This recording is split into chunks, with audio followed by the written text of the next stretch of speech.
what we're going through recently, since vaccine hope has really picked up over the last 2 months, is a very slow rotation away from the leaders in the market towards the laggards.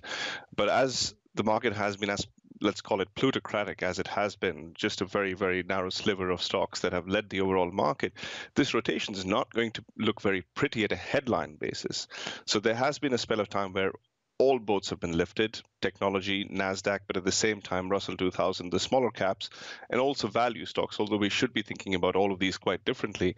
All boats have been lifted, but as you now get a minor rotation, I think a tactical rotation. I don't think this is the beginning of a secular uptrend in value, but as you get this rotation towards the laggards, it's very possible that headline indices, which are driven only by 5 stocks or 15 stocks in the case of the S&P, don't do all that well. So investors who've been hoping for vaccine enthusiasm may miss that completely by looking just at the headline indices. And I think the rotation should continue for some time, but this is a time when small caps and value should catch up. And potentially this is what your interview was talking about earlier, saying that at a headline level, we don't want to get too enthusiastic right here.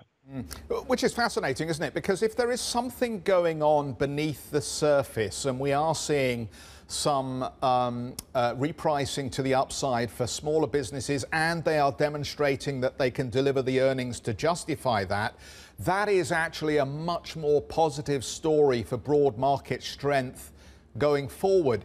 Do you buy it, firstly? And if you do buy it, where do you think you can maximize the opportunity in that rotation you're describing? Yeah, it's a great question, because not all rotations are equal. So there's one rotation which is away from the US towards Europe and towards emerging markets, potentially emerging markets away from North Asia. North Asia has already done quite well, so it broadens out to the rest of the markets. I think that rotation will continue for some time. The other rotation is one from large caps to small caps, as good companies in decent sectors do well as liquidity finally percolates and confidence finally percolates down to them. That rotation also, I think, can continue for some time. The third rotation, which is the one that people speak about the most, which is a rotation away from growth towards value. Now, that's a rotation that I think can take place over a certain period, but structurally what you need to see for value to experience a renaissance, let's call it that, is much higher inflation. And that's where I'm not sure what the consensus is. I would argue that the consensus is that we're going to see higher inflation because of all the monetary, all the fiscal. Our sense is that these output gaps are going to take quite a while to close. And even then, the downward pressure on inflation from technology is likely to continue. Already the market's pricing in inflation expectations at a reasonably high level, about 80 percentile in their history, in their 10-year history. And that says to me that it's going to be quite hard for inflation expectations to pick up, and you need that for a value rotation to sustain.